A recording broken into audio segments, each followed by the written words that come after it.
혹시 이런 적 있으신가요? 친구가 갑자기 부탁을 했는데 마음속으로는 이거 좀 힘든데 싶지만 거절하면 왠지 미안하고 불편할 것 같아서 결국 그래, 해줄게 하고 말한 적. 아마도 다들 한 번쯤은 경험해 보셨을 거예요. 그런데 사실 이런 상황들이 반복되면 점점 스트레스로 다가오더라고요. 일상에서도 직장에서도 자꾸만 다른 사람의 부탁을 들어주다 보면 나 자신을 잃어버리는 느낌이 들기도 하죠.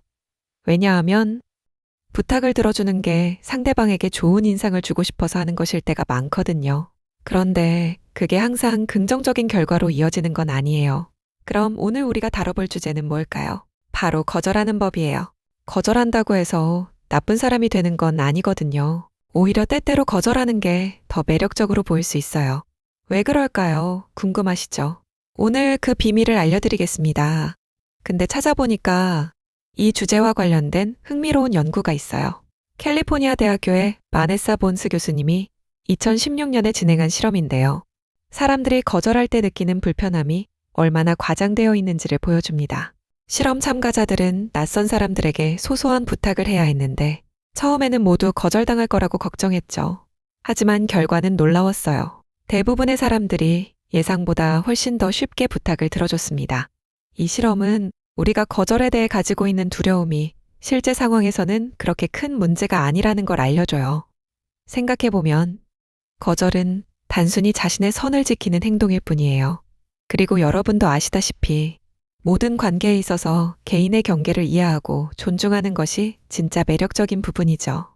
마음이 조금 더 편해지셨나요? 거절하는 것이 나쁜 게 아님을 기억하면서 우리 다 함께 건강한 관계를 만들어 가봐요. 안녕하세요. 자기 전에 듣는 라디오 멘탈살롱입니다. 듣다 보면 행복한 삶을 지향하는 멘탈살롱, 이제 시작합니다. 저도 한때는 행복이란 게 뭐길래 이렇게 잡기 힘든 건지 고민했던 적이 있었어요. 근데 찾아보니까 미국의 심리학자 마틴 셀리그먼 2998년에 펜실베이니아 대학교에서 긍정심리학을 연구하면서 흥미로운 사실을 발견했더라고요.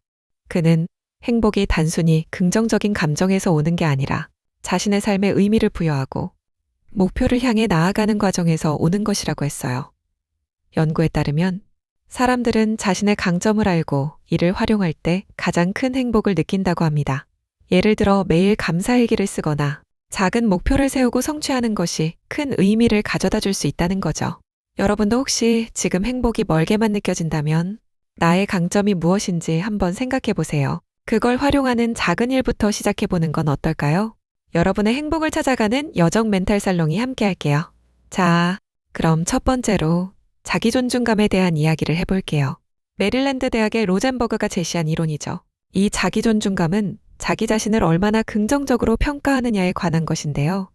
즉, 내가 나를 얼마나 존중하고 사랑하느냐에 따라 삶의 질이 크게 달라질 수 있다는 거예요. 예를 들어, 친구의 부탁을 거절하지 못하고 항상 들어주기만 한다면 결국 내 자신을 소중하게 여기지 않는다는 메시지를 스스로에게 보내게 되는 셈이에요. 그러면 자기 존중감이 낮아질 수밖에 없죠. 그래서 때로는 거절하는 것도 중요하다는 겁니다. 근데 찾아보니까 자기 존중감이 낮은 사람들이 어떤 행동을 하는지에 대한 연구가 있더라고요.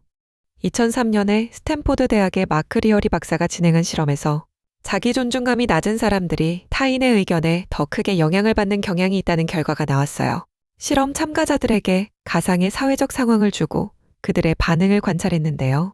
자기 존중감이 낮은 사람들은 긍정적인 피드백을 받았을 때 기분이 많이 좋아졌지만 부정적인 피드백을 받을 때는 기분이 더 많이 나빠졌대요. 즉, 타인의 판단에 따라 감정이 롤러코스터를 타는 거죠.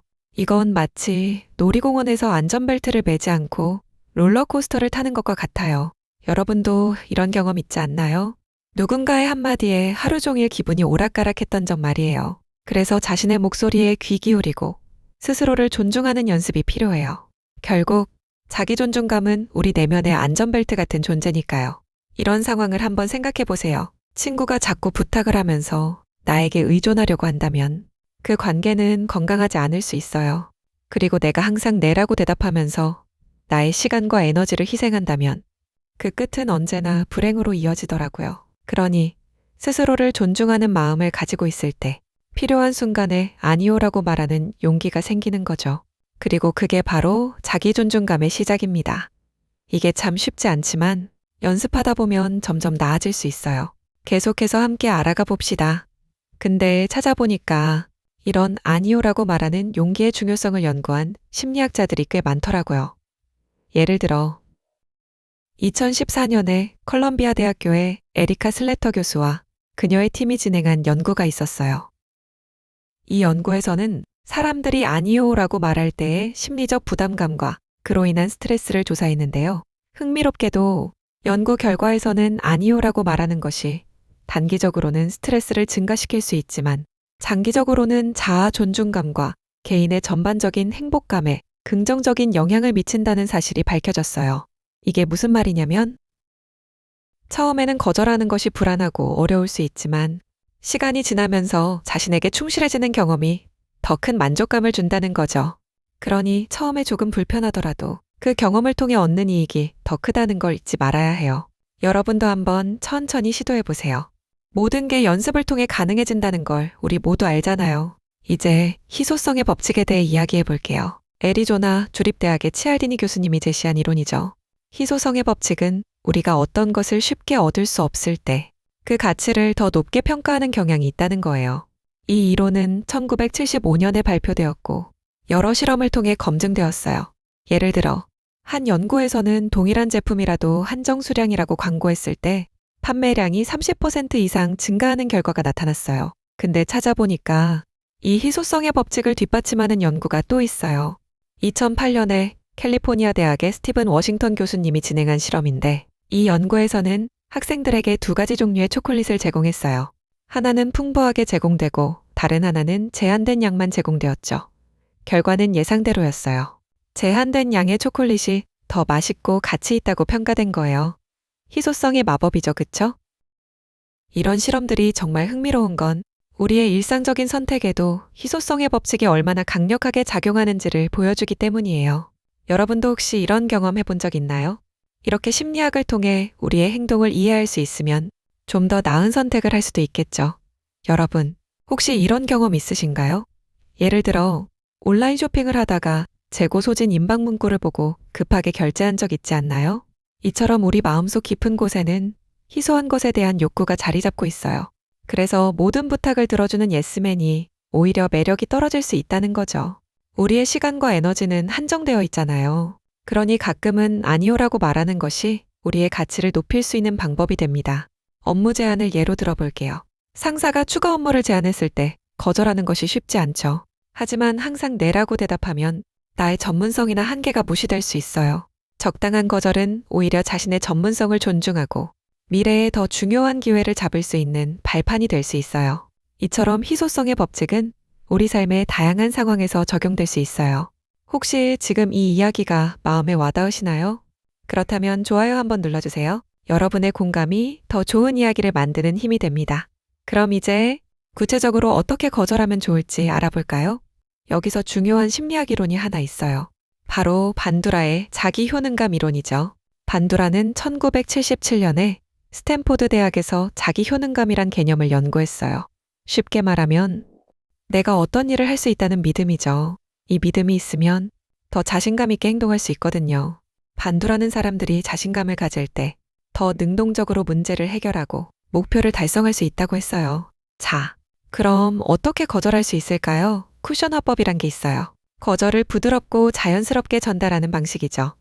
예를 들어 친구가 주말에 같이 여행을 가자고 했는데 이미 다른 계획이 있다면 이렇게 말할 수 있어요.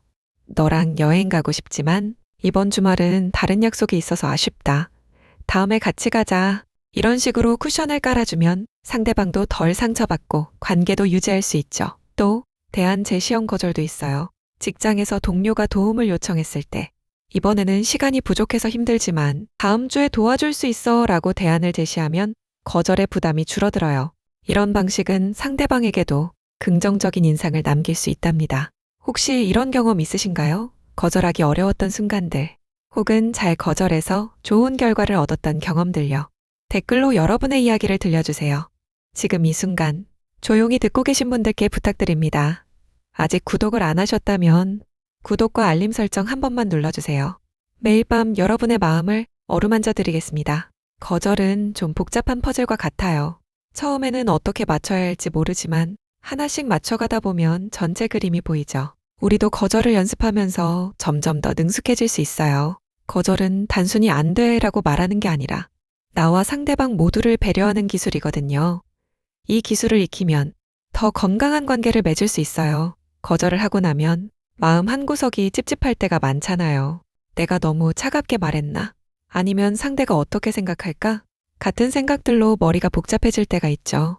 하지만 이때 중요한 건 그런 감정을 인정해주는 거예요. 그냥 무시하거나 억누르지 말고, 아, 내가 이렇게 느끼는구나 하고 받아들이는 거죠. 이게 바로 감정 밸리데이션이거든요. 폴 에크만 교수님이 연구하신 감정인식 이론에 따르면 감정을 인정하는 것만으로도 우리의 스트레스가 줄어들고 마음이 가벼워진다고 해요. 여러분, 거절은 나의 감정과 경계선을 존중하는 중요한 행위예요. 그리고 그 과정에서 느끼는 감정들도 마찬가지로 중요한 거죠. 당신은 충분히 잘하고 있어요. 그걸 잊지 마세요. 그리고 다음번에 거절할 일이 생긴다면 한 가지 팁을 드릴게요. 거절 후에 상대방에게 진심 어린 한마디를 더해보세요. 당신의 부탁을 이해하지만 지금은 도와드릴 수 없네요. 다음에 함께 할 수 있는 기회가 오길 바랍니다. 이런 말 한마디가 관계를 더욱 따뜻하게 만들어줄 거예요. 오늘 이야기가 여러분의 마음에 작은 울림이 되었기를 바랍니다. 멘탈 살롱은 매일 밤 여러분의 마음을 위한 이야기를 준비합니다. 아직 구독을 안 하셨다면 구독과 알림 설정을 눌러주세요. 내일 밤에도 찾아뵙겠습니다. 그리고 오늘 이야기를 듣고 떠오르는 생각이 있다면 댓글로 남겨주세요. 여러분의 경험담, 고민, 혹은 오늘 느낀 감정 한 줄이면 충분합니다. 서로의 이야기가 서로에게 위로가 되니까요. 좋아요 한 번이 이 채널에 큰 힘이 됩니다. 오늘도 멘탈 살롱과 함께 해주셔서 감사합니다. 편안한 밤 되세요.